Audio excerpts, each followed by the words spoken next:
suivez sur Time for Change TV. Nous sommes à votre émission Influencer. Influencer, c'est une émission qui a pour but de ramener la culture céleste sur la terre. Et pour cela, nous allons recevoir sur ce plateau différents intervenants. Ce sera des pasteurs, des hommes de Dieu, des consultants qui vont venir nous communiquer l'influence céleste. Alors aujourd'hui, nous avons avec nous des invités qui interviendront tout au long de cette émission. Dans la deuxième partie de l'émission, nous allons les présenter. Bonjour frère Azazi. Bonjour. Bonjour sœur Constance. Et nous avons la sœur Nadège. Bienvenue sur le plateau, c'est un plaisir de vous recevoir sur le plateau. Nous allons revenir à elle tout à l'heure, mais aujourd'hui le thème que nous allons aborder, c'est un thème très important sur la prospérité. Et pour ça, nous recevons le pasteur Justin Kabatsiri. Bonjour pasteur. Bonjour, bonjour. Bienvenue pasteur. Merci. Alors aujourd'hui, vous avez décidé de nous parler de la prospérité. Comment devenir prospère.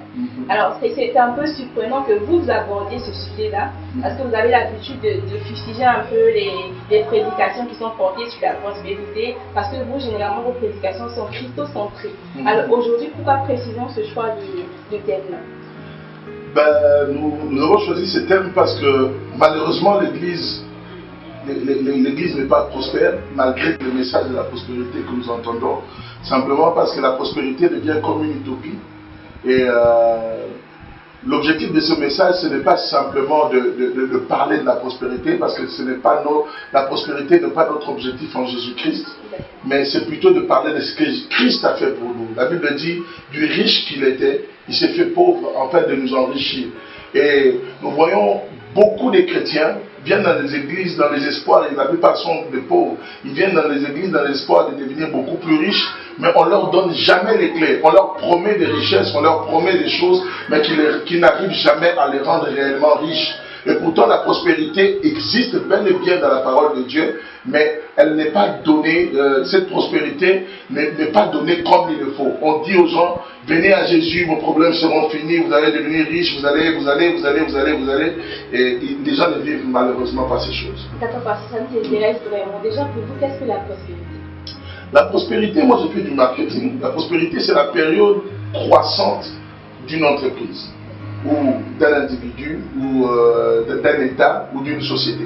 La période où on est en croissance. Pour les chrétiens, nous allons dire de gloire en gloire. Vous connaissez ce texte de la Bible qui dit, nous tous qui le visage découvert, nous reflétons comme dans un miroir, nous ressemblons de plus en plus à Christ. Plus nous ressemblons à Christ, plus nous allons de gloire en gloire. C'est cette prospérité dont nous voulons parler aujourd'hui, d'aller de gloire en gloire. Mon aujourd'hui ne peut pas être la même chose que mon demain.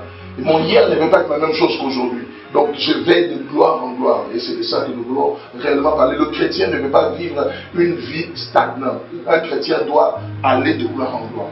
C'est une promesse, plus nous ressemblons à Christ. Donc on aimerait savoir, si vous fustigez les prédications sur la prospérité, quelle est votre vision de la prospérité? C'est pas que nous fusionnons les messages sur la prospérité, on dit simplement que l'Église est trompée, entre guillemets. C'est-à-dire, la prospérité est bel et bien dans la parole de Dieu, mais la prospérité est mal présentée à l'Église. Que pensez-vous du message de la prospérité qui est donné par les églises? La plupart des églises donnent des messages de prospérité en disant aux chrétiens, voilà, tu dis Amen 10 fois, tu es prospère. Ça devient comme un jeu et l'église devient fausse.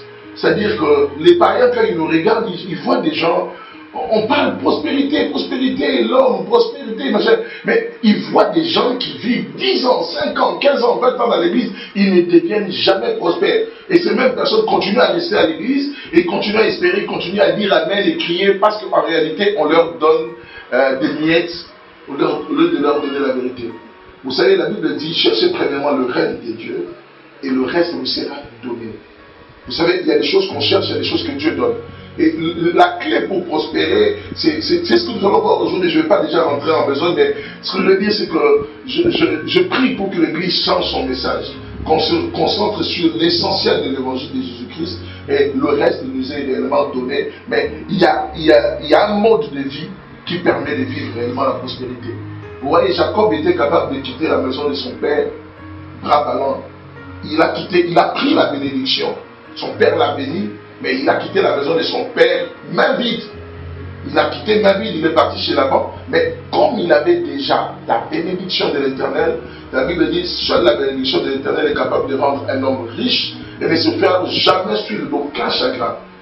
Et il a quitté la maison de son père, bras ballants, avec la seule chose, la bénédiction. Et il est parti partout, il était prospère. D'accord, pasteur. Nous avons envie d'en savoir plus. Oui. Nous allons vous laisser la latitude de développer ce thème-là sur la prospérité. Nous écoutons. Merci beaucoup, ma soeur Audrey. Que Dieu bénisse tous nos téléspectateurs, toutes les personnes qui suivent cette émission. Voilà.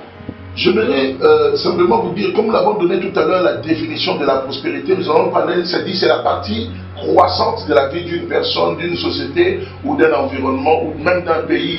Lorsqu'on dit qu'un pays est prospère, c'est un pays qui est en train de monter. Et la Bible nous dit, dans la lettre de Jean à Gaius, Jean dit à Gaius dans 3 Jean, premier chapitre, verset 2, la Bible dit ceci: bien-aimé, je souhaite que tu prospères à tous égards et sois en bonne santé comme prospère l'état de ton âme. Vous savez, l'homme, je vais mettre un peu ces 3 choses ici, je vais dire ceci.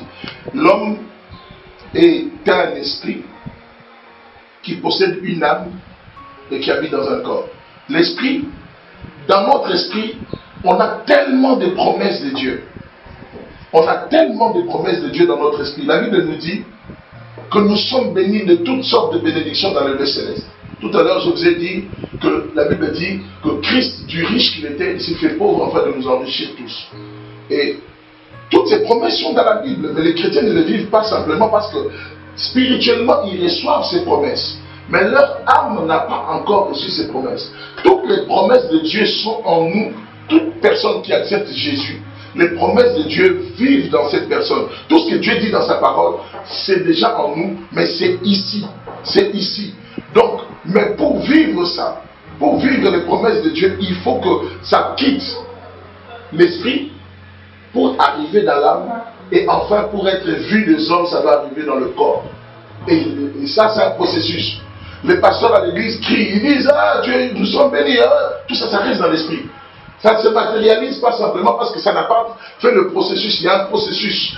Et l'apôtre Jean, lorsqu'il parle à Gaius, il lui dit: je souhaite que tu prospères à tous égards, c'est-à-dire à tous les niveaux, dans chaque domaine de la vie, dans tout ce que tu touches.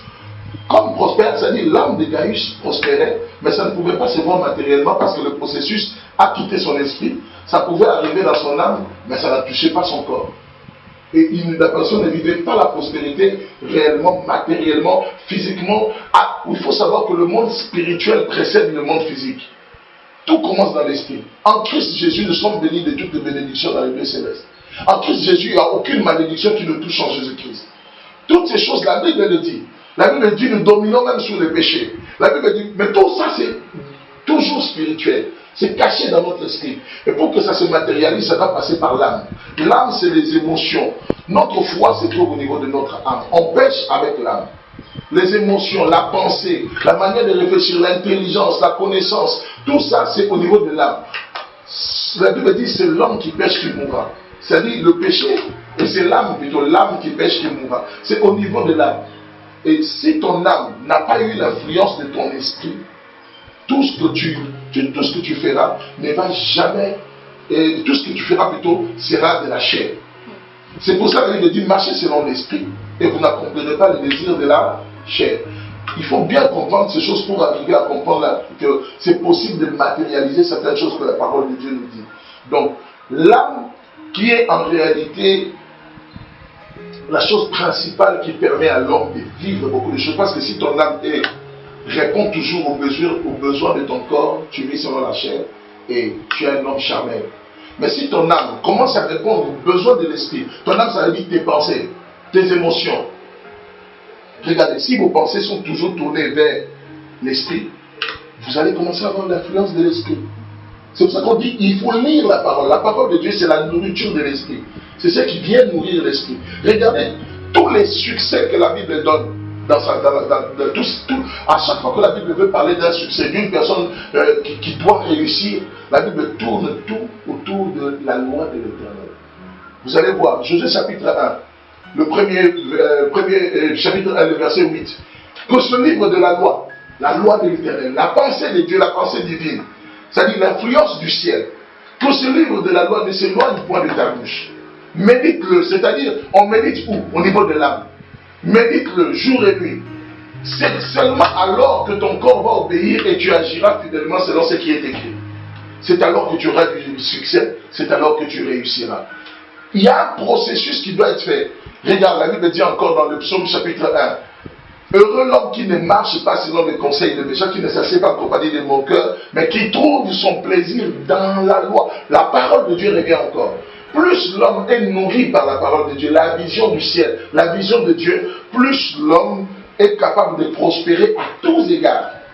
À tous égards. C'est-à-dire que ton esprit vit déjà dans la prospérité, ton âme va commencer à devenir prospère parce qu'elle va emmagasiner la pensée du ciel. Vous savez, lorsque Dieu nous a créés, lorsque Dieu nous a mis sur la terre, la volonté de Dieu était que nous puissions être prospères, heureux et dans la joie. Lorsqu'il mettait même l'homme dans le jardin d'Éden, Dieu n'a jamais voulu le malheur de l'homme. Beaucoup de gens, on attribue la douleur, on attribue la souffrance que nous vivons sur la terre à Dieu, mais je suis désolé, c'est l'homme qui est responsable de sa douleur. C'est quand vous attribuez votre souffrance à Dieu, c'est comme si tu prends un fusil, tu tires, et puis tu dis à Dieu, Seigneur, va arrêter la balle là, que ça ne touche pas la personne. C'est toi qui viens de tirer. Tu viens de tirer sur quelqu'un et tu dis à Dieu d'aller arrêter la balle pour que ça ne tue pas la personne. Non, Dieu n'est pas responsable. Dieu nous a laissé le libre arbitre pour que nous puissions faire des bons choix. Et la Bible nous dit, dans Proverbes chapitre 10, verset 22, seule la bénédiction de Dieu peut enrichir l'homme et se faire sur aucun chacun. Pourquoi je parle de ça? Parce que, vous voyez, il y a des gens dans le monde, il y a des païens dans le monde. C'est pour ça que quand je vois dans les églises, on n'arrête pas de parler de prospérité. C'est comme si l'évangile tournait tout autour de biens matériels. Il y a des païens qui prospèrent, qui ne sont pas là à l'église. Ils prospèrent simplement parce qu'ils ont compris quelque chose. Ils ont travaillé certains secrets dans leur vie. Toutes ces choses sont dans la parole de Dieu. Mais les chrétiens ne les vivent pas parce qu'ils affabulent. C'est comme si ils tournent tout autour de certaines choses. Il y a des païens qui prospèrent selon le monde. Mais la seule différence, c'est que ces païens-là, leur prospérité va toujours se faire suivre de beaucoup de chagrin. Notre Dieu, il nous donne une prospérité qui ne se fera jamais suivre de chagrin. Quand tu prospères avec Dieu, quand tu es béni selon Dieu, c'est-à-dire que moralement tu es béni, spirituellement tu es déjà béni.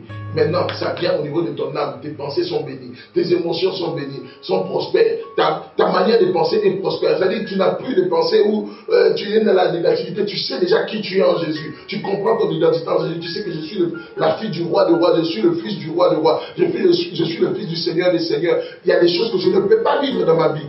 Il y a des choses que tu déclares, il y a des choses que tu vis. Il y a des païens qui ne vont pas à l'église, qui n'ont pas reçu ça de Dieu, mais simplement parce qu'ils ont compris certaines choses que nous allons parler maintenant. Ils arrivent à prospérer, mais eux, leur prospérité, ça peut devenir même des milliards. Ça va toujours se faire suivre de malheur. C'est pour ça que vous voyez des riches qui se suicident. Ils sont très riches, mais ils se suicident. Pourquoi? Parce que leur prospérité, ils ne l'ont pas reçue de Dieu. Dieu, lui, donne une prospérité qui s'accompagne de beaucoup de joie, de beaucoup de paix et de ce qu'on appelle le bonheur. La première chose que vous devez savoir pour pouvoir prospérer, la première chose, prospérer selon Dieu, la première chose, c'est chercher Dieu. Je vous l'ai dit tout à l'heure, Matthieu chapitre 6, verset 33 nous dit, cherchez premièrement. Cherchez d'abord. En réalité, cherchez simplement le règne de Dieu et le reste vous sera donné. Ça, c'est le premier principe de toute personne qui veut prospérer selon Dieu. Arrêtez de venir à l'église pour chercher du matériel. Je le répète encore, arrêtez de fonder votre relation avec Dieu sur du matériel. Arrêtez, c'est-à-dire, avec Dieu, on reçoit des choses avec Dieu si on arrête de se concentrer sur ces choses. Si on se concentre sur lui, Dieu. Lui pourvoit nos besoins. Lui pourvoit nos besoins. Il est notre Père. Dieu, c'est notre Père. C'est notre Père. On l'appelle notre Père parce que son objectif, c'est que nous soyons bien. Il veut que nous ne manquions de rien. Mais le problème, c'est qu'il embête, c'est que quand vous basez votre relation avec lui sur les choses qu'il est capable de vous donner, vous trompez de route. Et ça lui fait mal même. Aucun mari ne voudra avoir une femme qui est juste intéressée par son matériel. Aucun homme. Aucun homme. La première des choses, arrêtez de venir à l'église ou arrêtez de chercher Dieu ou arrêtez de travailler simplement pour ce que Dieu est capable de vous donner. Commencez à chercher Dieu pour ce qu'il est. il veut avoir une intimité profonde avec vous. Le premier secret pour prospérer selon Dieu, c'est d'abord chercher Dieu. Cherchez Dieu de tout votre cœur. Prenez le temps de retraite, prenez le temps d'intimité avec lui. Cherchez Dieu de tout votre cœur. C'est le premier secret pour prospérer. Deuxième secret pour prospérer. Servir Dieu et servir les hommes, les prochains, les gens qui vous entourent. Notez bien, servir Dieu et servir votre prochain. La Bible nous dit dans Matthieu chapitre 20, versets 26 à 27, la Bible dit, quiconque veut être grand, c'est-à-dire, je vais le dire, je vais l'interpréter à ma manière, quiconque veut prospérer, quiconque veut aller loin, quiconque veut que la prospérité qui est ici, dans son esprit, vienne dans son âme, jusqu'à être visualisée chez les hommes matériellement.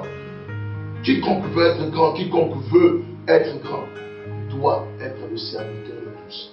Servir, ça veut dire, ce n'est pas rechigner lorsqu'on fait des choses, ce n'est pas se plaindre lorsqu'on fait des choses. Servir, c'est disposer réellement pour les autres. Quand on se dispose pour les autres, ça s'appelle renoncer à soi-même. Vous savez, les choses avec Dieu, la manière de réfléchir du ciel, l'influence du ciel est contraire à l'influence du monde. Dans le monde, on te dit, si tu veux te développer personnellement, tu dois te concentrer sur toi-même. Mais avec le Christ, si tu veux te développer, tu dois arrêter de croire d'abord en tes capacités, tu dois croire en la capacité de Dieu, et tu dois arrêter de regarder à tes propres besoins, tu dois apprendre à vivre selon Dieu, c'est-à-dire à penser pour servir Dieu et à penser aux autres qui t'entourent. Aujourd'hui, la bienveillance n'existe plus dans l'Église. La bienveillance, c'est la prédisposition de l'homme à faire des biens aux gens qui l'entourent.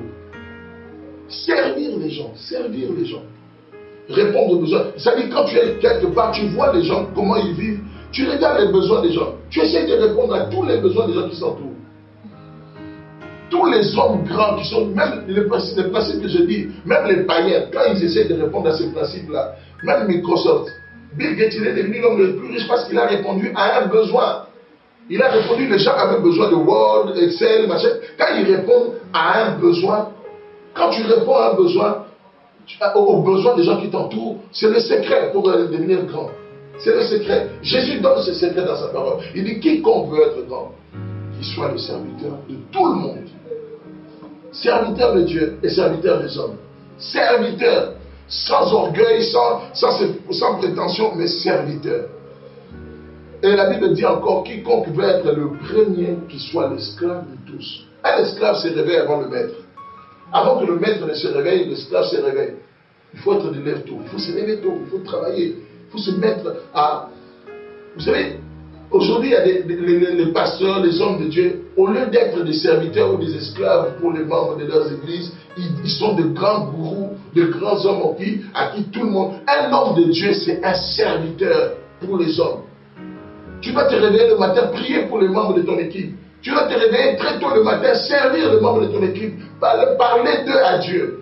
Il y a beaucoup de gens qui vont rendre des comptes à Dieu par rapport à leur vie, comment ils auront géré leurs églises. On va rendre des comptes. On va rendre des comptes. Rappelez-vous, Hébreux chapitre 13, verset 17, nous dit que les hommes de Dieu, les serviteurs de Dieu rendront des comptes par rapport à tous les membres de leurs églises. Comment ils auront géré les membres de leur ministère. Pour nous qui sommes à Taille for Church, comment on aura géré ces choses. Ça, c'est la deuxième chose. J'ai dit, la deuxième chose, celui qui veut être grand doit servir Dieu et servir le prochain. Maintenant, la troisième chose, on va être de plus en plus pratique. C'est des vérités qu'il faut enseigner dans l'église. À l'église, on fait des programmes aux heures de travail. Moi, je suis choqué de voir des églises où on fait des programmes aux heures de travail. Le premier commandement, si je peux le dire ainsi, n'a jamais été « tu aimeras ton prochain ». C'est-à-dire, le tout premier commandement que la Bible a dit, c'est d'abord le travail. Je ne parle pas du premier commandement dans la grandeur du commandement. Dans la grandeur du commandement, c'est l'amour pour Dieu et l'amour pour le prochain. Mais la première chose que Dieu a donnée comme ordre à l'homme de faire, c'était de cultiver et de garder la terre. Dieu a pris l'homme, il l'a mis dans le jardin, afin qu'il cultive et qu'il garde la terre. C'était la première chose que Dieu a dit à l'homme, de cultiver et de garder. Le travail, on ne peut pas dire amen et puis prospérer. C'est un gros mensonge du diable. Tu ne peux pas dire amen, tu t'assois dans l'église, toi tu es là du matin jusqu'au soir, tu ne bouges pas, ta vie n'avance pas, mais tu es là seulement à l'église en train de dire amen au pasteur et tu ne veux pas te lever pour sortir. Et beaucoup de gens pensent qu'il y a des sous-métiers. Excusez-moi, il n'y a pas de sous-métiers. Tous les métiers qui se présentent à vous, je vous en supplie pour l'amour du Seigneur, faites-le. Moi, j'ai été jardinier dans ma vie et je n'ai pas honte de le dire. Je l'ai fait. J'ai été coursier. J'ai déposé des lettres dans les maisons des gens sous le soleil. Je l'ai fait. J'ai vendu des livres pour enfants sans même rien gagner de spécial. Je l'ai fait. À la fin même, on ne m'a pas payé de l'argent quand je faisais jardinier. On m'a donné un frigo. Je souffrais, je galérais, j'avais faim. Mais je l'ai fait. Il n'y a pas de son métier dans la vie. Ce qui se présente à toi, fais-le de tout ton cœur, avec ton âme. Le travail, c'est très important. Ça nous amène au troisième point. Le troisième point, c'est être fidèle dans les petites choses. Dieu ne peut pas vous donner, vous devez être... C'est-à-dire que si quelqu'un veut prospérer, tu dois apprendre à être fidèle dans les petites choses. La Bible nous dit, dans Luc chapitre 16, verset 12, « Et si vous n'êtes pas fidèle dans ce qui est à autrui, qui vous donnera ce qui est à vous ?» Je ne sais pas moi qui parle, c'est la Bible. Vous ne savez pas être fidèle. Quelqu'un te confie quelque chose. Tu ne sais pas être fidèle. Tu négliges la chose, tu l'abîmes, ou bien ça se perd, ou bien tu négliges. Mais Dieu te regarde. Dieu te regarde. La gestion, la capacité de gérer les biens matériels que Dieu met en face de nous, c'est un critère important pour prospérer. N'oubliez pas, tout l'argent qui passe entre vos mains ne vous appartient pas. Même ton salaire ne t'appartient pas. Ça appartient à Dieu. Dieu est gestionnaire. Si tu ne sais pas être fidèle dans les petites choses que Dieu met entre tes mains, tu ne vas jamais aller loin. Tu ne vas jamais prospérer. Tu ne vas jamais. Tu dois, c'est-à-dire ton âme, la gestion, la fidélité, là, ça se trouve au niveau de l'âme. C'est pour ça que c'est important de travailler le caractère. Le caractère, c'est au niveau de l'âme. Quelqu'un qui ne sait pas être patient, qui ne sait pas être fidèle. Toutes ces choses-là, le fruit de l'esprit nous a déjà donné ça. Dans notre esprit, nous l'avons déjà. Mais pour le matérialiser, on doit travailler notre âme à être patient, à être fidèle. Fidèle avec le temps, avec l'heure. Respecter l'heure. Si tu ne sais pas être fidèle avec le temps, la fidélité est quelque chose de très important pour pouvoir prospérer. Il y a des gens, on ne peut même pas leur donner quelque chose. Tu n'as pas confiance, tu sais que la personne ne va jamais, tu ne sais même pas qu'est-ce que ça va devenir demain. Il faut être des hommes fidèles, des personnes qui savent comment gérer ce que Dieu met entre leurs mains. La fidélité est quelque chose de très important. La Bible nous dit encore, aussi longtemps que l'héritier est un enfant, il n'est pas différent d'un esclave. Bien que toutes les choses qui sont dans la maison lui appartiennent, mais un héritier, tu es un enfant d'une année. Même s'il est l'héritier de la maison, il ne peut pas gérer. Donc, il n'est pas différent des esclaves qui sont dans la maison, des gens qui travaillent dans la maison. Donc, on ne peut pas lui confier la gestion de ce qu'il y a dans la maison. Grandissons. Il est important pour nous d'apprendre à gérer. Très souvent, nous allons dans l'église, Seigneur, donne-moi, Seigneur, donne-moi. La chose peut-être que nous devons faire dans nos églises, c'est prier, Seigneur, apprends-moi à gérer. Parfois, Dieu ne nous donne pas parce qu'il sait que tu ne sais pas gérer. Tu es encore un enfant. Notre capacité de gérer, notre capacité de gestion est plus importante que tous les biens matériels que Dieu est capable de nous donner. Il faut apprendre à gérer les biens que Dieu met entre nos mains. Apprendre à gérer. Nous sommes des gestionnaires. La première chose que j'ai citée, rappelez-moi un peu ce que j'ai cité tout à l'heure. C'était quoi la première chose? Chercher Dieu. Après? Servir Dieu et le prochain. Ok. Être fidèle dans les petites choses. Non, aimer le travail d'abord. Aimer le travail. Aimer le travail. Et puis, être fidèle dans les petites choses. Maintenant, la quatrième chose, c'est augmenter sa capacité de gestion. Augmenter sa capacité de gestion. Si tu es fidèle dans les petites choses, c'est une bonne chose. Mais tu dois apprendre à augmenter ta capacité de gérer. Maintenant, quand tu augmentes ta capacité de gérer tout ce que Dieu met entre tes mains, tu comprends que tout ce qui vient entre tes mains, parce que déjà toi-même tu ne t'appartiens plus. La Bible dit nous ne nous appartenons plus à nous-mêmes. Si toi-même tu ne t'appartiens plus, comment tu peux penser que l'argent qui vient entre tes mains t'appartient? Donc tu dois savoir que tout ce qui vient entre tes mains, tu es juste un gestionnaire. Donc tu dois demander à Dieu comment je fais pour gérer les biens que tu mets entre mes mains. Et nous devons être fidèles dans les choses que les gens nous confient, dans les choses que les gens mettent entre nos mains. Cinquième point, éviter le gaspillage. Vous savez, le jour de la multiplication de pain, nous le voyons dans Jean chapitre 6, verset 12. Jésus a multiplié le pain. Il a donné à plus de 5000 hommes pour qu'ils mangent. On n'avait pas compté les femmes. Il a donné à 5000 personnes pour qu'ils mangent et qu'ils boivent. Mais à la fin de son discours, il dit ceci: ramassez tout afin que rien ne soit gaspillé. Dieu n'aime pas le gaspillage. On te donne un peu d'argent comme ça dans ta main, ça disparaît. On te donne un peu quelque chose, ça disparaît. Et la dernière chose sur laquelle je vais m'arrêter là, pour vous permettre de me poser des questions, apprendre à vivre avec les 60% de ce qu'on gagne. quand tu gagnes un salaire, même si c'est 40 000 seulement, même si c'est seulement 20 000, n'oublie pas, tu dois apprendre à gérer les 20 000, les 40 000 ou les 100 000. Tu dois vivre seulement avec les 60%. Les autres 40%, où est-ce que ça va? 10%, la dîme, ça ne t'appartient pas, c'est à Dieu. 10% des économies, ça ne t'appartient pas, mais à côté, économise pour l'avenir. 10% d'investissement pour de prochains investissements. Tu dois être quelqu'un qui voit loin, avec une vision lointaine, ou comment tu vas bénéficier prochainement. Et une dernière chose, la libéralité, 10 autres pourcents, la libéralité ou bien les loisirs. Voilà, cet enseignement c'est pour vous. Que Dieu vous bénisse abondamment. J'espère vraiment que vous avez compris cet enseignement et que cela vous servira pour votre vie, pour pouvoir prospérer. Et sachez que Dieu n'est pas contre votre prospérité. Merci ma soeur. Merci pasteur. Merci pour tout ce renseignement-là. J'espère que chacun a pris soin de prendre ses questions, de noter toutes les questions parce que nous allons revenir juste après pour poser les questions aux patients.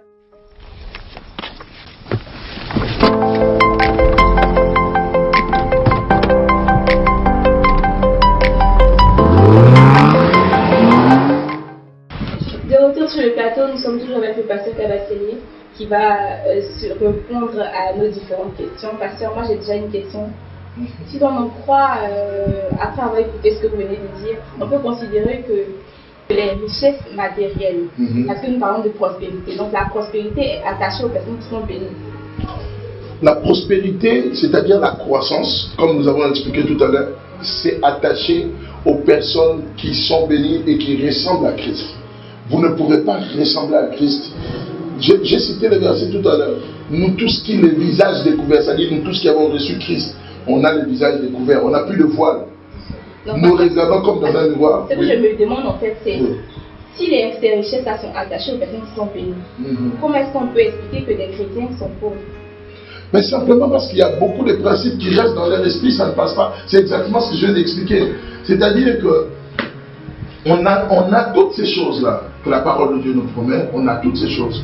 Mais on ne le vit pas matériellement, on ne le vit pas d'abord au niveau de l'âme, parce qu'on ne le travaille pas. La Bible dit ceci, Ésaïe chapitre 53, le verset 11, nous dit, par le travail de son âme, l'âme est là, par le travail de son âme, il rassasiera ses regards.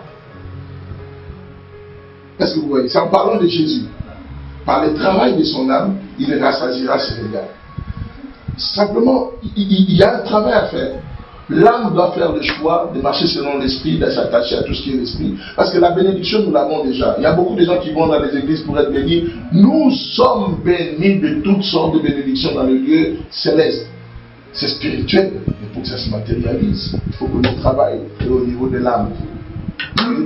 Et je reviens vraiment sur ces versets que j'ai dit au début de l'émission. Nous tous qui avons le visage découvert, c'est-à-dire que nous avons reçu Jésus, nous n'avons plus de voile dans nos vies, nous regardons comme dans un miroir. Nous regardons, c'est-à-dire que nous sommes transformés à la même image que Christ. Et nous allons de gloire en gloire. Pour aller de gloire en gloire, c'est cette transformation de l'âme. Il y a un travail à faire. Mais on ne peut pas dire je suis chrétien et ma vie est morose, je suis chrétien, machin. En fait, ça veut dire qu'il y a un problème d'enseignement. Il y a un problème d'enseignement. C'est-à-dire on pousse plus les gens à regarder le matériel, à regarder la prospérité, plus qu'on le pousse à regarder Christ. Plus tu regardes Christ, tu n'es pas transformé à l'image du matériel, tu es transformé à l'image du Christ. Plus nous sommes transformés à l'image du Christ, qui lui-même était un grand travailleur, qui lui-même était fidèle dans tout ce qu'il faisait, c'est le grand modèle. Il était fidèle dans tout ce qu'il faisait, tout ce que nous avons dit tout à l'heure, il est le grand modèle de cette image. Plus nous sommes transformés à l'image du Christ, il était fidèle, il était patient, il était tout, il y avait tout le fruit qu'il pouvait avoir, le caractère. Plus nous sommes transformés à cette image, plus nous ne pouvons que prospérer. De gloire en gloire. Merci. Nous allons passer aux questions de nos invités. Merci la sœur de nous donner la parole. Merci pasteur. Par rapport à votre deuxième principe, vous avez dit servir Dieu et servir les hommes. J'aimerais savoir, il y a des chrétiens et même des hommes de Dieu qui servent dans les églises, qui servent, qui sont ancrés dans l'église et tout ça, mais qui ne reflètent pas cette prospérité-là comme vous l'avez expliqué. expliqué lors de votre intervention. Donc moi j'aimerais savoir, est-ce que c'est possible qu'un chrétien, que ça soit un homme de Dieu ou un fidèle, puisse servir Dieu et servir aussi les autres, mais rester toujours dans cette même posture-là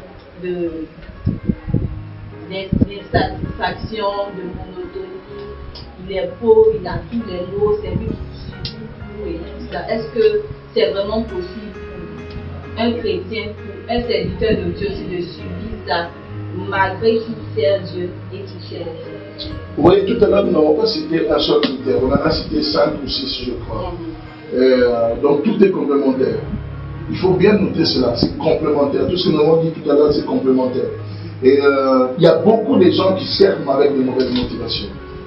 Il y a beaucoup de gens qui... Vous savez, la motivation, Dieu est très peu intéressé par les actions que nous faisons. Même vos actions les plus religieuses possibles, même vos actions à l'église, intéressent très peu Dieu. La chose qui l'intéresse le plus, c'est les motivations qui accompagnent ces actions. Je peux venir ici, je me donne à vous, je me sacrifie pour vous. Si je ne vous aime pas, ça ne sert à rien. 1 Corinthiens chapitre 13, on parle facilement des 3 premiers versets. Je peux venir, je fais tous les sacrifices du monde, je fais tout ce qu'il vous fait pour que... Mais qu'est-ce qui me pousse à le faire? La chose qui pousse Dieu à travailler au travers de nous, c'est les motivations. Quelles sont les motivations qui animent la personne qui vient servir? Il y a beaucoup de gens qui servent dans les églises, qui sont même très humbles, qui courbent le dos comme ça, mais dans leur cœur, ils sont très orgueilleux. Très, très orgueilleux. Ils viennent avec beaucoup d'humilité, mais l'humilité remplie d'orgueil. C'est-à-dire, il fait des gestes d'humilité en disant, regardez-moi comment je suis humble. Regardez-moi comment je suis humble. Il y a beaucoup de motivation. C'est-à-dire, quand tu dis dans ton cœur, c'est regardez-moi comment je suis humble, en réalité, tu es en train de montrer beaucoup d'orgueil dans ton humilité. Et les motivations intéressent Dieu plus que toutes les actions que nous pouvons faire. Merci beaucoup. Merci, pasteur. Je veux ajouter une autre question, si vous me permettez. Je veux savoir comment devenir prospère avec Dieu. J'en ai parlé, je crois, pendant 20 minutes tout à l'heure. Comment devenir prospère avec Dieu? C'est de ça que nous sommes en train de parler aujourd'hui. Nous sommes déjà prospères. Nous sommes, j'ai bien dit nous sommes. C'est seulement la matérialisation qui est difficile. Pour que ça quitte notre esprit, que ça vienne dans notre corps et dans notre âme, pour que le travail soit fait dans notre âme, pour que ça soit matérialisé physiquement, c'est ça le grand problème. Mais en réalité, nous sommes déjà prospères avec Dieu. Parce que la Bible ne ment pas. Moi, je crois en toute la parole de Dieu. Je crois en toute la parole de Dieu. Mais le problème, c'est que les interprétations des gens, la manière de faire, la manière de présenter la prospérité trompent les chrétiens. Nous avons une autre question de la sœur Constance. Merci la sœur Audrey pour l'opportunité. Moi j'aimerais savoir à quel moment un chrétien, un fils de Dieu peut réclamer sa bénédiction de Dieu. Peut réclamer sa bénédiction de Dieu. Peut attendre de Dieu quelque chose qu'il demande. Parce que vous avez cité plein de choses. Il faut d'abord travailler son âme, demander dans la prière, mais à quel moment? Parce que lorsque nous servons le Seigneur, on se dit, on le sert de tout notre cœur, on le cherche toujours, mais on ne sent pas encore la bénédiction. À quel moment, quelle période de notre vie on peut demander ou bien réclamer notre bénédiction de la part de Dieu? Moi, je vais vous poser une autre question, ma soeur. Je sais que vous n'avez pas d'enfants. Si vous avez des enfants, à quel moment vous pensez que vos enfants peuvent vous réclamer leur héritage?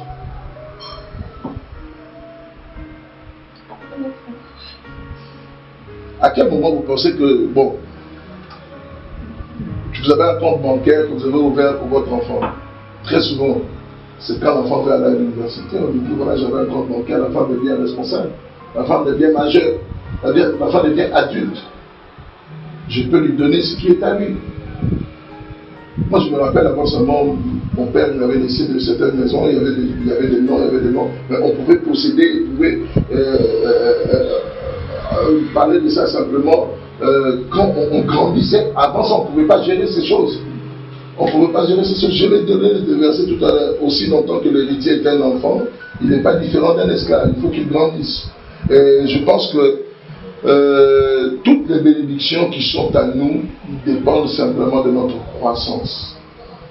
Et réclamer, vous pouvez réclamer à n'importe quel moment, mais recevoir c'est autre chose. Vous pouvez réclamer, vous avez le droit. Hein. Moi je suis ici, je suis mon papa. Ça me coûte quoi de prier? La prière c'est gratuit. Tu peux réclamer à Dieu tout ce que tu veux à n'importe quel moment. C'est gratuit, c'est cadeau, c'est donné. Réclame. Le problème c'est à quel moment Dieu te donne. Il faut que toi-même tu sois prêt. J'ai dit arrêtez d'aller à l'église pour dire Seigneur donne-moi mariage, Seigneur donne-moi voyage, Seigneur donne-moi, vous devenez des mendiants. Dieu vous a déjà tout donné. La seule chose qu'il faut faire, Seigneur, je vais être prêt. Je vais être prêt. Tout ce que vous n'avez pas, c'est parce que vous n'êtes pas prêt. Et on a cité beaucoup de choses ici. Beaucoup de choses. On a cité beaucoup de choses. On a cité le travail, on a cité la gestion, on a cité la capacité de gérer, on a cité le gaspillage.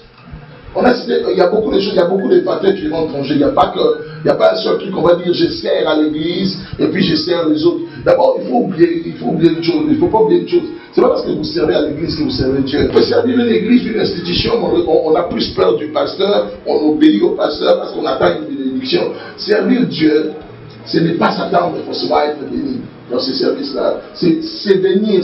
Vous savez, quand je parle du service, moi je parle du renoncement. Je renonce à moi-même, je viens pour me donner. Vous savez, quand Jésus est venu sur terre, Jésus a dit une phrase, il m'a fait un corps. C'est-à-dire que lui, il est venu juste comme une offrande. Il est venu comme une offrande et il veut que nous devenions cette offrande-là pour les hommes. Il veut que nous soyons des corps, des offrandes pour les hommes. C'est pour ça qu'avant de parler même du renouvellement de l'intelligence, l'apôtre Paul dit offrez vos corps comme un sacrifice vivant. Vous savez, un sacrifice qui est vivant, c'est un sacrifice qui a le choix de monter sur l'autel ou de descendre. Le sacrifice est vivant. Le sacrifice peut dire aujourd'hui, moi je suis d'accord de me donner à Dieu. Il pourrait dire offrez-vous comme des sacrifices qu'on va tuer, des sacrifices qui vont mourir. Non, il dit des sacrifices. Restez vivants. Vous avez le choix de venir à Dieu et de vous sacrifier ou de quitter l'autel. Il faut apprendre à s'oublier soi-même pour servir Dieu. Il y a beaucoup de gens qui ne servent pas Dieu, qui servent leurs intérêts en venant servir à l'église. Ils viennent servir à l'église parce qu'ils savent que quand je sers, je vais être béni, je vais avoir ça, je vais avoir ça. C'est vrai que les bénédictions sont automatiques. Quand tu sers Dieu, normalement, dans l'œuvre de Dieu, il y a la bénédiction. On ne vient pas pour ça. C'est ça la motivation qui doit changer. Je le répète encore. Merci beaucoup pour la question. Nous allons terminer avec le frère. Merci bien, Pasteur, pour ce message. C'est vraiment un message puissant. J'ai quand même quelques questions. Vous avez dit tout à l'heure, lorsque nous donnons notre vie à Jésus, lorsqu'on accepte Christ, effectivement, il y a déjà deux bénédictions. Nous sommes bénis de toutes sortes de bénédictions. Alors, qu'est-ce que nous avons constaté? Nous avons constaté ceci. Il y a des gens qui ne connaissent pas Jésus, mais qui prospèrent. Et pourtant, n'ont pas encore ces bénédictions spirituelles. Mais ils peuvent prospérer matériellement, voire même financièrement. Alors, la question, lorsque nous donnons notre vie à Jésus, est-ce que nous allons obligatoirement vivre ces bénédictions matérielles? Merci beaucoup, mon frère Eric Azadi. Que Dieu te bénisse pour cette belle question. Je viens de dire ceci. La première chose que je vais dire, c'est que les païens prospèrent matériellement seulement. La chose qui rend heureux, c'est la prospérité de l'âme. Ils peuvent prospérer ici, matériellement, physiquement, tout le monde voit. Ils deviennent même des milliardaires, mais ils vont être malheureux toute leur vie. N'oubliez pas que ça commence ici. Et les païens, ici, là, l'esprit, pour eux, c'est mort. C'est mort. La Bible dit que nous étions tous morts. C'est-à-dire, tous ont péché, ils sont privés de la gloire de Dieu. La gloire de Dieu, c'est l'esprit de Dieu qui a habité dans le corps de l'homme. Et les païens n'ont pas l'esprit de Dieu. Quand ils n'ont pas l'esprit de Dieu, ils vont prospérer ici. Mais ils vont se suicider à un moment. Ils vont être malheureux, vous allez le voir. Regardez tout autour de vous le nombre de païens qui ont de l'argent mais qui sont malheureux. Moi, j'ai côtoyé tellement de gens riches mais malheureux. Je ne sais même pas comment vous en parler. J'en ai parlé même dans mon premier livre, En quête du bonheur. Ils gagnent des millions chaque mois, mais ils sont malheureux. Parce que c'est seulement ici. Le bonheur se trouve ici. Le bonheur, c'est quand ton âme est influencée par ton esprit. C'est pour ça que la Bible dit, seule la bénédiction qui vient de Dieu peut enrichir l'homme. Ça enrichit aussi, comme pour eux. Mais pour nous, ça s'est fait suivre d'aucun chagrin. Mais pour eux, ça se fait toujours suivre de beaucoup de chagrins. Voilà la différence. Ils vont respecter certains principes, ils vont se mettre à servir les gens. Du moment que tu te mets à servir les gens, tu deviens grand. Parce que c'est des principes que Dieu a établis pour les païens et pour les non-païens. Celui qui répond aux besoins des autres devient grand. Du moment que quand tu commences à répondre aux besoins des gens, ça marche. Microsoft a répondu aux besoins des gens, il est devenu milliardaire. Bill Gates. Mais ça ne lui a jamais donné la joie, ça ne lui a jamais donné la paix, ça ne lui a jamais donné. Nous, notre prospérité ne s'arrête pas au niveau physique, ne commence même pas là-bas. Notre prospérité commence ici.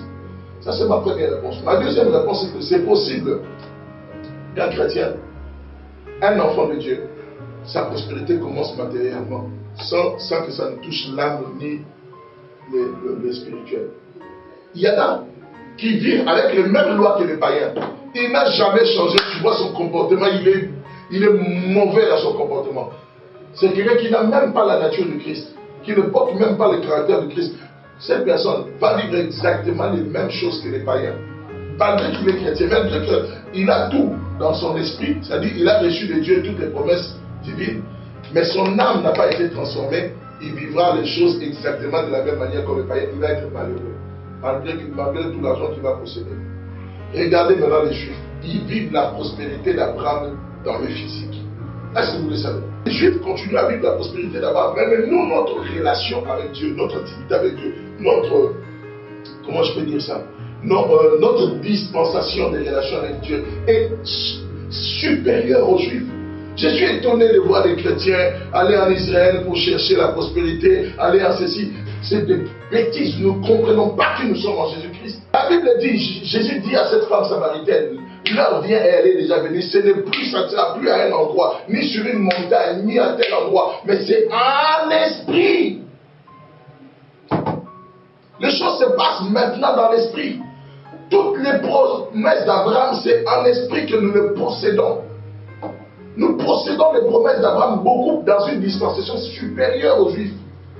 Les Juifs, eux, ils reçoivent cette prospérité d'Abraham charnellement. Mais nous le possédons spirituellement. C'est à nous.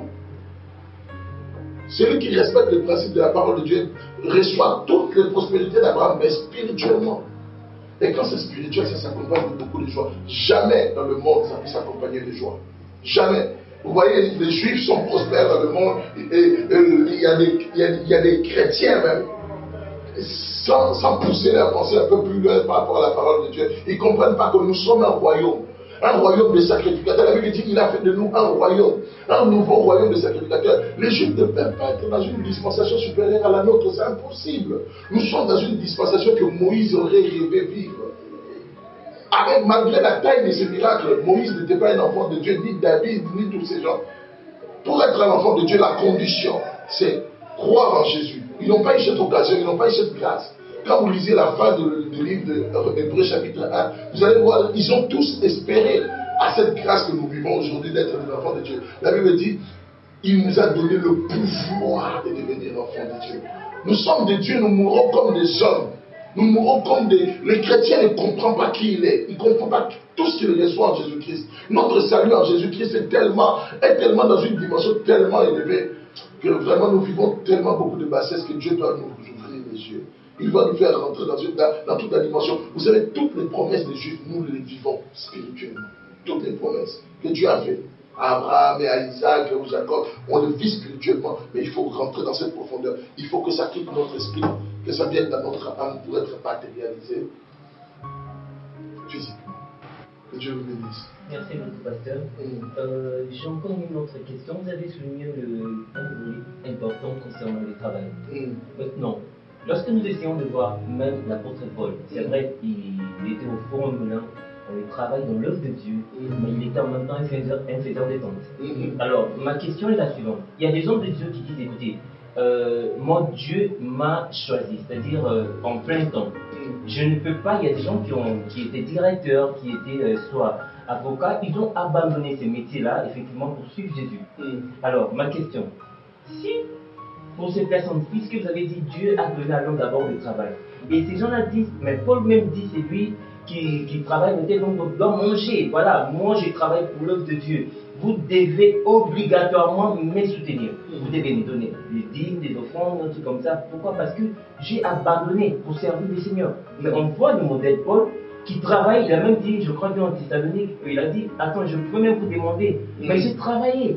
Voilà, alors donc j'aimerais savoir, pour les hommes de Dieu qui disent, écoutez, moi j'ai abandonné mon métier, je ne peux pas travailler pour César, mais je travaille pour Dieu, vous devez obligatoirement me soutenir. Qu'est-ce que vous dites à ces personnes-là?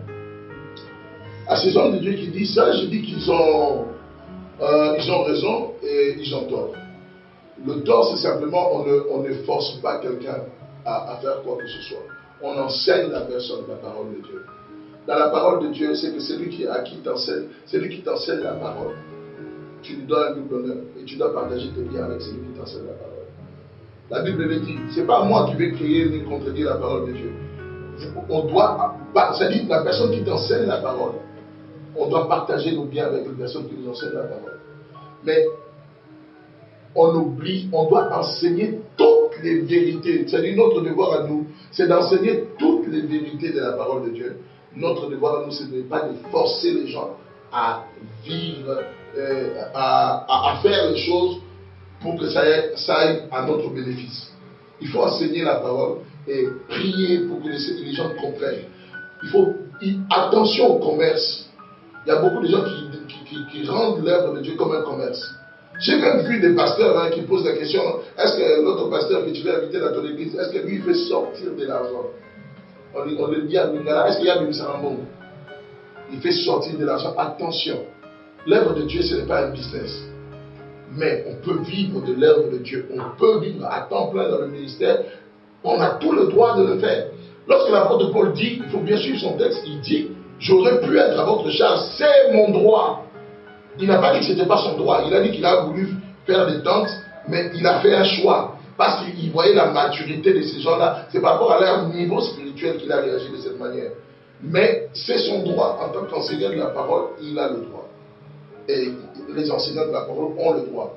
C'est leur métier, c'est le travail qu'ils font. Ils vont au travail. Il y a des hommes de Dieu qui travaillent de 8h jusqu'à 18h tous les jours. Ils sont au travail. C'est pas de la blague, c'est un boulot. Et c'est pour ça que la parole de Dieu met cette brèche. Même, on voit même dans l'ancienne alliance qui est un pédagogue. On voit dans l'ancienne alliance, il y avait un peuple qui n'avait pas de champs, ils n'avaient pas de terrains, pas de maisons. Il y avait les Lévitiques. Ils dépendaient des autres, ils dépendaient des autres peuples. Donc, vous voyez, donc, il faut comprendre les choses que l'ancienne alliance est un pédagogue pour nous enseigner de comment Dieu veut faire les choses. Donc, pasteur, vous tenez ces pasteurs-là qui disent, on vous invite à une église, on dit pour les déplacements, on cachait c'est X montant. On vient des chantres pour les déplacements, parce que comme vous dites, c'est un droit. Ils disent, écoutez, si vous voulez m'inviter pour 3 jours de séminaire, voici des cachets. Il y a aussi des chantres qui disent c'est là en fait. On voit, attends, vous pouvez venir prester un moment de louange, d'adoration.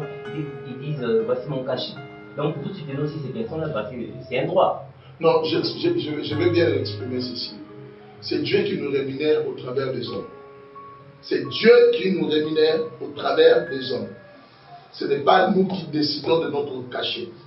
C'est Dieu qui nous rémunère au travers des hommes. Il faut apprendre à dépendre de Dieu, non pas à dépendre des hommes. Je ne sais pas si c'est clair, parce que nous n'avons plus beaucoup de temps. Apprenez à dépendre de Dieu. C'est-à-dire, si je travaille pour Dieu, moi, mon salaire, c'est Dieu qui me paye. Ce n'est pas moi qui vais venir fixer mon salaire en disant aux gens, donnez-moi ça, c'est ça mon salaire. Non, ce n'est pas les gens qui me payent, ce n'est pas eux qui m'ont engagé, je ne travaille pas pour eux. Je travaille pour Dieu, je dépends de Dieu. Ce que Dieu veut me donner là, il va me donner et Dieu prend soin de ses enfants, croyez-moi. Il prend soin de ses enfants, ce n'est pas à moi de déterminer le cachet ou quoi que ce soit d'autre. Mais je laisse la liberté à chacun de dire et de définir les choses comme il dit. Moi, je parle de la parole de Dieu. Maintenant, chacun est libre d'en faire ce qu'il veut. Que Dieu nous bénisse abondamment. Merci, pasteur. Merci. Merci à vous, chers invités. Pasteur, nous allons vous laisser conclure. Dis votre dernier mot de fin avant que nous puissions conclure l'émission. Vraiment, j'attends des questions. J'aimerais bien qu'on fasse une autre émission sur le même sujet. Il y a tellement de choses à dire.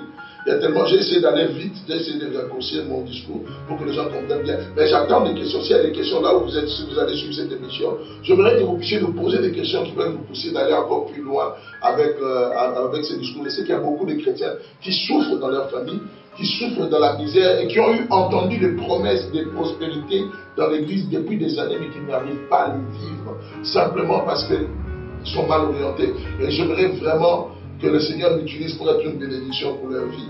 Et que Dieu vous bénisse à la prochaine émission. Merci, pasteur. Merci. Comme le pasteur l'a dit tout à l'heure, la Bible n'est pas contre la prospérité. Seulement, il faut avoir le juste milieu. Comme le dit la parole de Dieu, nous allons terminer là-dessus. Cherchez premièrement le royaume des cieux et sa justice, et le reste vous sera donné. Merci et à un prochain numéro de Influencé.